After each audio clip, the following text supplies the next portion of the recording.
مبارک ہو محمد مصطفیٰ تشریف لے آئے۔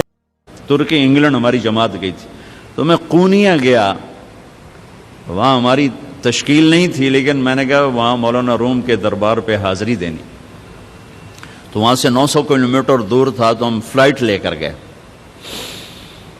میں حیران، دنیا میں پہلا مزار دیکھا جہاں ٹکٹ لگا ہوا تھا، 20 لیرہ 20 لیرہ کا مطلب کوئی 900 روپیہ، 45 روپے کا لیرہ تھا بھی جب ہم گئے۔ تو دنیا کا واحد دربار دیکھا، مزار دیکھا جہاں ٹکٹ لگا ہوا تھا، اتنے لوگ آتے ہیں، اور حیرت کی بات ہے کہ غیر مسلم زیادہ تھے، مسلمان کم تھے، عورتیں مرد، اور وہاں کھڑے ہوتے ہیں، باقاعدہ ان کی ڈیوٹی ہے کہ وہ، چونکہ ہمارے مغرب کی عورتیں ہوتی ہیں بیچاری، بہت مختصر لباس ہوتا ہے، تو ان کو وہ دیتی ہیں، پورا عبایا دیتے ہیں، وہ عبایا پہن کے جاتی ہیں، سر سکارف پہن کے جاتی ہیں، پھر دوسری طرف سے نکلتی ہیں تو اتار کے ان کے حوالے کر دیتی ہیں۔ تو انہوں نے، ترکی والوں نے اچھی خاصی کمائی بنائی ہوئی ہے۔ تو وہاں حاضری ہوئی تو مجھے یہ شعر یاد، شمس تبریز بھی ساتھ ہی، ان کی قبر ساتھ ہے، وہاں بھی ہمیں لے گئے۔ مولانا روم بڑے علم والے تھے، لیکن وہی خشک علم تھا جس میں کوئی معرفت کی چاشنی نہیں تھی، سوز و ساز نہیں تھا، سوز و گداز نہیں تھا، عشق و محبت نہیں تھی، خالی قیل و قال تھا۔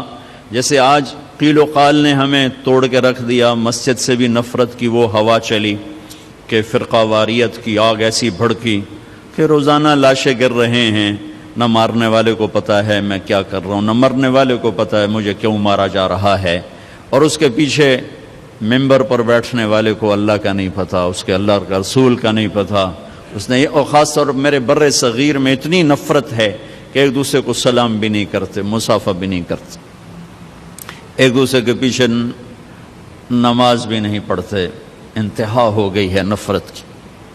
تو مولانا روم بھی کچھ ایسے ہی تھے، مطلب ایسے سمراج یعنی کوئی فرقہ وادیت والے تھے، سر منطق فلسفہ کے بادشاہ تھے۔ تو مسجد میں حوض کے کنارے بیٹھے ہوئے درس دے رہے تھے، اور ان کی کتابوں کا ڈھیر، کلمی کتابیں، وہ سامنے رکھا ہوا تھا۔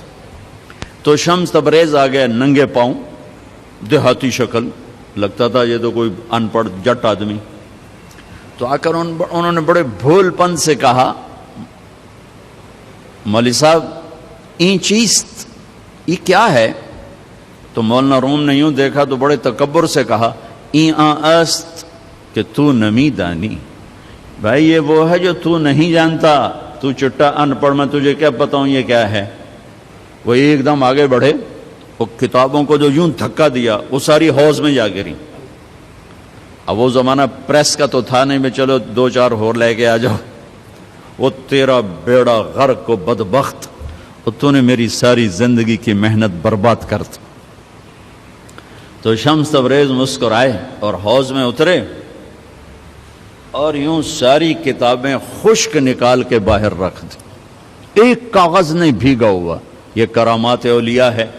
مولانا روم، این چیست، یہ کیا ہے؟ تو انہوں نے مسکرا کے کہا، این است کہ تو نمی دانی، یہ وہ ہے جو تو نہیں جانتا۔ بس پھر مولوی روم مولانا روم بن گئے، انہیں فلسفے بھی بھول گئے۔ اس کو ہمارے شاعر خواجہ غلام فرید رحمت اللہ علیہ نے کہا ہے، سکھری تروش منصوری نو، ہن ٹھپ رکھ کنز قدوری نو، ہادی نہ سمجھ ہدایہ، کافی نہ سمجھ کفایہ، کر پرز شرع وقایا، ایو دل قرآن کتابے۔ یہ ہماری زبان کی شاعری ہے سرائکی کی۔ مزدار قصہ تھا، آپ کو سنا دیا، کوئی چیز خود نہیں، تو اللہ تعالیٰ نے 4 قسمیں، 2 تاکیدیں کہ نہیں میں نے ہی تمہیں بنایا ہے، تم خود بخود نہیں بنے۔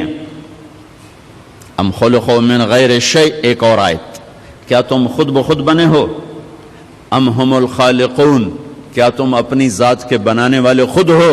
نہیں، تمہارا بنانے والا وہو الخلاق العلیم، تیرا بنانے والا ایک زبردست خالق ہے۔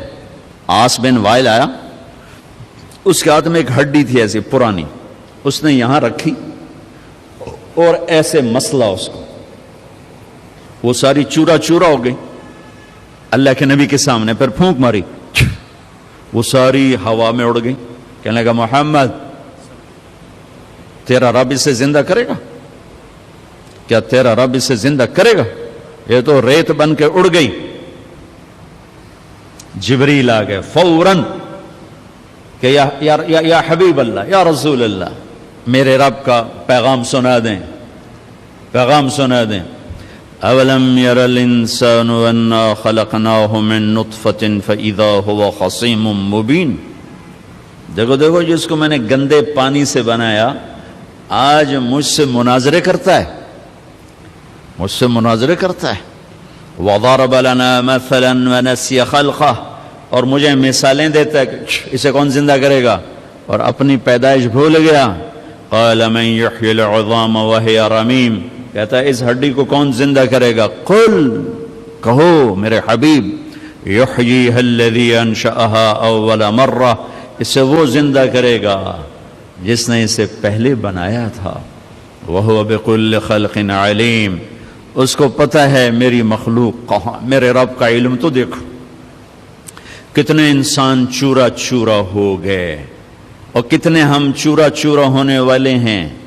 کتنوں کو زمین کی جنبش نے, گردش نے, کروٹ نے قبر سے نکالا اور ان کی ہڈیوں کی ریت کو فضا میں بکھیر دیا. کتنے پانیوں میں بہہ گئے, جانوروں نے پھاڑ دیا, آگ میں جل گئے, قبروں میں رل گئے, اور ایک قبر میں 100 اکٹھے ڈال دیے گئے. اور پھر آ رہے ہیں آخری انسان تک چورا چورا ہو کے بکھر گئے. 7 چوپائے, 7 پرندے, 7 مچھلیاں, 7 جانور, ساری کائنات کی زندہ چیزیں سب کٹھی ہیں, اور ایک رب کا حکم ہوگا فَإِذَا هُم مِّنَ الْأَجْدَاثِ إِلَىٰ رَبِّهِمْ يَنْسِلُونَ. اللہ ہم سب کو قبروں سے کھڑا کر کے زندہ کر کے دکھا دے. ہاں, مجھ سے کہتا ہے زندہ کون کرے گا؟ آپ اسے کہیں جس نے یہ کچھ نہیں تھا اور اسے بنایا تھا وہی زندہ کر. تو اللہ تعالیٰ نے انسانی تخلیق میں 4 چیزوں کا ذکر کیا ہے. 2 غذائیں ہیں, 2 روحانی مقامات ہیں. غذاؤں کا تعلق جسم سے ہے, یہ میڈیکل سائنس ہے, اور مقامات کا تعلق روح سے ہے, یہ اسپرچول سائنس ہے. یہ 2 چیزیں جس مرد عورت میں صحیح ہوں گی وہ خوبصورت انسان ہوگا, فی احسن تقویم. اگر یہ نہیں ہوں گی تو وہ اس احسن تقویم کی چوکٹ سے نکل جائے گا. یہ پہلی 2 چیزیں, یہ علم طب ہے جو اللہ آپ کو دے رہا ہے, جو آپ کو دیا گیا ہے, جس کو آپ لے رہے ہیں. اور زندگی بھر یہ یاد رکھیں, جب تک اپنے آپ کو جاہل سمجھیں گے اللہ علم دیتا رہے گا, اور جب تک خدمت کے جذبے سے چلیں گے اللہ علم دیتا رہے گا. جب آپ کاروباری بن گئے تو پھر آپ ایک بے رحم تاجر ہوں گے, آپ طبیب نہیں ہوں گے. میں ہاتھ جوڑ کے کہتا ہوں, پھر آپ ایک تاجر ہوں گے. بس آپ نے گاؤن سفید پہنا ہوا ہوگا, ڈاکٹر کا روپ ہوگا, اندر میں سوتر منڈی کا شیخ بیٹھا ہوگا. علم اسے ملتا ہے جو اوروں کی ہمدردی رکھتا ہے, وہ کاروباری بن جائے.